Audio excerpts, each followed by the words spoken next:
I'll try this again. All right. How y'all doing today? This is the third time trying to get this thing to work. I need to probably get myself another computer or another screen so I can do my screen share without having all these complications because this is starting to get kind of annoying. Let's see if this thing wants to work. Okay. And okay. So I I'm kind of making this video in kind of response, not really in response, but I'm kind of following up on some stuff I had said before in a prior video when I was talking about the auctions and the mileages versus the hours on some of these trucks, okay? And how you need to pay attention to the hours almost as much as you pay attention to the miles on the truck, okay? And so I'm gonna read just this is a forum called bobistheoilguy.com. It is a wonderful forum if you're a maintenance nerd. Uh, this is the place to be, man. Uh, I love it. Whenever you're looking at maybe running a new oil, this is the forum you're going to come to because you got some guys on here that probably already have some experience with it. And so I like coming here and just kind of reading around and kind of milling through here sometimes and checking out what's kind of being released and how people are receiving it and how the stuff is working out and so on and so forth in different people's applications. But back to the point of the video, I'm going to start reading what the original poster had put. For the last month, I've been driving about 30 to 80 miles at 6:30 a.m. My truck idles all day. My work requires it. Then I drive back home and the truck usually doesn't get shut off till about 6 p.m. I am running AmSoil Signature Series 0W20 and the temperature is around 20 degrees Fahrenheit. What bearing will this have on my oil? I have been told 1 hour of idle time is equivalent to 25 miles of driving. Is this correct? I have about 20,000 miles on the oil. Okay. And I'm going to skip down. I'm going to read the uh, Damon, uh, which is kind of what hits home. Uh, I would say you have to go I would say you're going to have fuel dilution. Okay. Uh, have you ever had a UOA on the truck? 20,000 miles on this oil. Wow, I'd be doing a report because it's a boutique. Just because it's a boutique oil doesn't mean things are good. I would change the oil and grab a sample. Now, the reason he's saying that is because, again, y'all got to look. This truck is idling all day in 0 degree Fahrenheit temperatures, which means that if I'm not gonna assume it's a diesel, but I'm just gonna say that if you are running a diesel and you do that, that truck will probably not warm up at all that whole time. The only way you're gonna be able to get that truck up to temperature is to probably idle it at like 1500 RPMs, and still it really won't be up to temperature like it's supposed to be. This is why guys run winter fronts and try to keep their radiators covered up and all the other stuff, right? So, and that's why the respondent said that the truck's probably going to have fuel dilution because it's not going to be burning the diesel completely.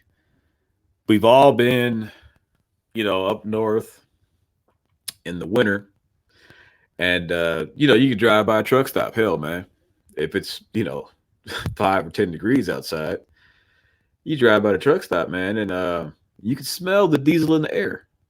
It's just unburned fuel getting pushed on through. That truck's not burning that fuel because it doesn't have enough heat to burn it completely, and it's just getting pushed on through that emission control stream and doing Lord knows what on its way out.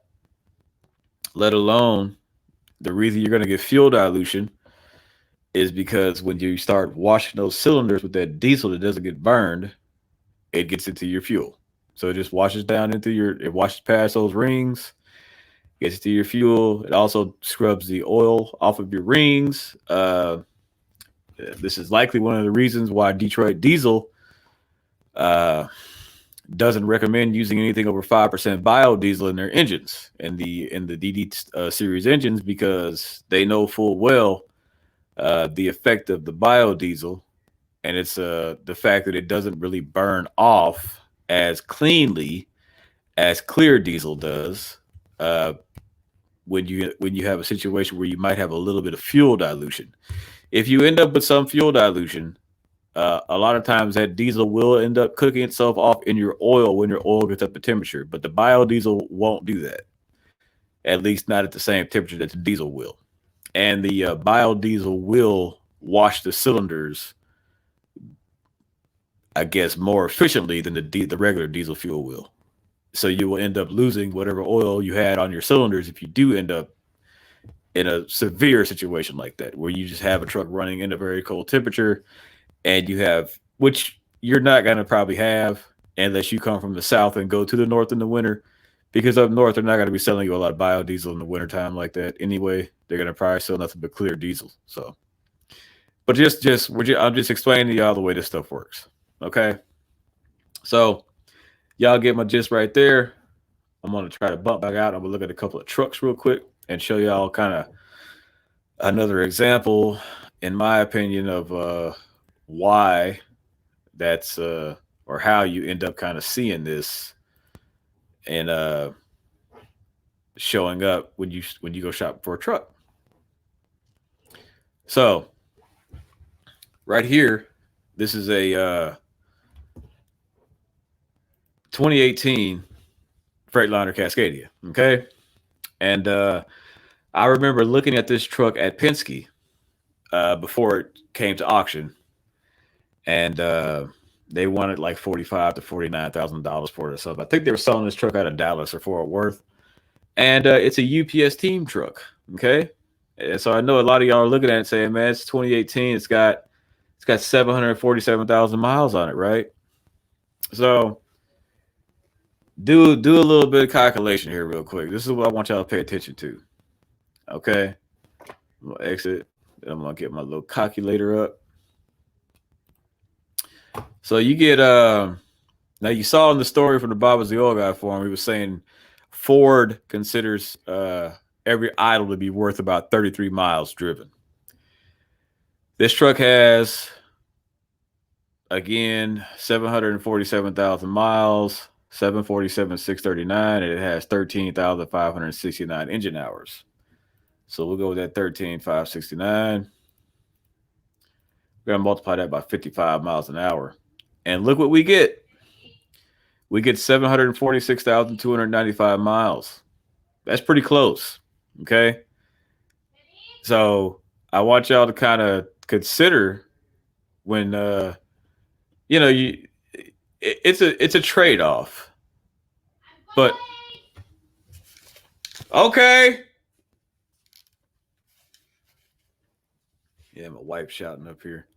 It's a trade-off, but you can, for me, I feel like this truck and the engine in it, and also I remember when I was looking at it at Penske, they'll show a little maintenance report. I think one of these trucks, they had about 3 of them. They had replaced all 6 injectors on it already, So you're looking at it, you're saying to yourself, well, do I want the engine?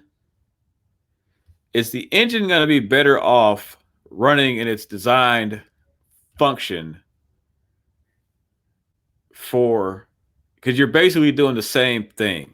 The chassis has more miles on it, but the engine actually has less time on it. So is the trade-off for the miles an advantage, or is the trade-off for the miles to get more hours an advantage?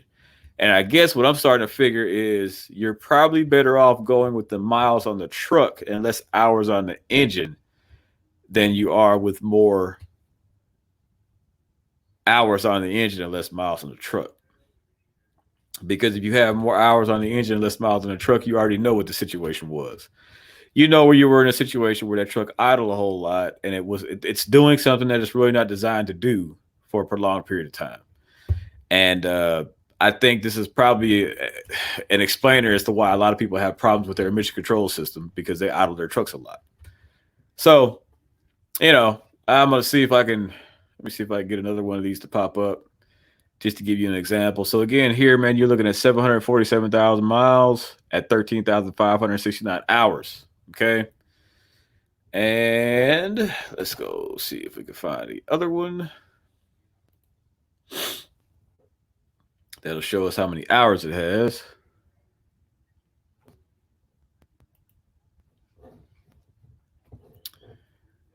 Thing went all the way out.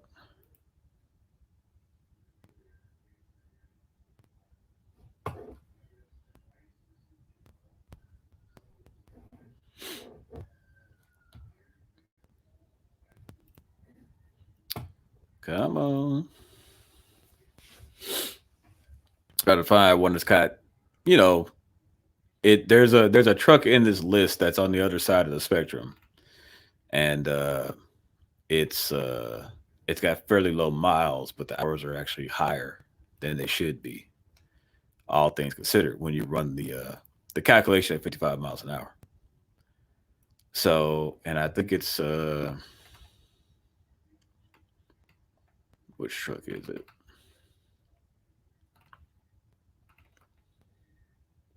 Okay, they have a bunch of those GPS trucks. This is not Texas only, so I'm not looking at the same search. Look at Texas only. Here we go.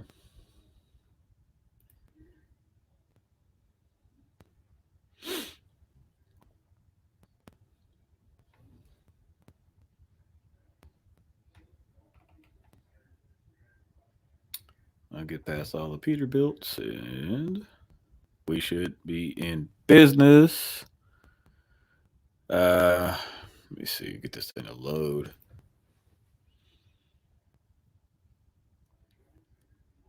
Okay. This truck right here.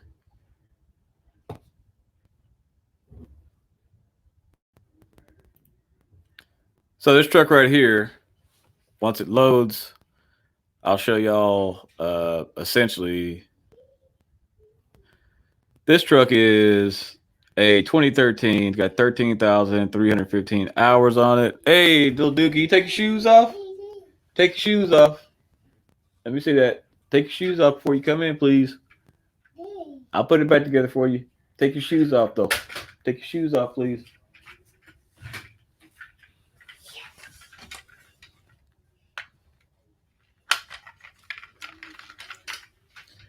All right. So this is a truck where you got 415,000 miles on it, and it's got 13,000. I think that's 13,315 on the hours. Let me blow it up a little bit. Yeah, 13,315 on the hours, right? So, when you take the calculator to that and you use the same 55 miles an hour, 13,315 times 55, you end up with 732,000 miles. Okay. So thank you for taking your shoes off. Okay, give me one little bit and I'll be done. Okay. So you come out with 732,000 miles. Now y'all see on here, man, the truck is showing to have 415,000 miles on it. So got a couple explanations. Could be something going on with the odometer, or the truck is literally. And the crazy thing is, this truck has a APU on it, so this truck shouldn't even be. If they were idling the truck, they should have never been idling it this much to get that high with that kind of mileage on it. 415,000 miles just doesn't make any sense. So the APU is probably broken or something. I'm assuming on here, man. That doesn't make any sense. But this is just me giving y'all an example of two extremes. Okay. So you might be thinking you're getting a good deal, man, but is this truck better than the 2018 that has 700,000 miles on it? Probably not. Now, I like the fact that the 2018 has a DD15 instead of a DD13, but if the 2018 had a DD15 at 750,000 miles and it had it's pretty much got the same hours on it. They both had like 13,000 hours. I would rather have that truck at 750,000 miles, knowing it was driven and did not idle for the majority of the time. And so that's my thought process on it, man. Y'all can leave some comments if y'all kind of differ.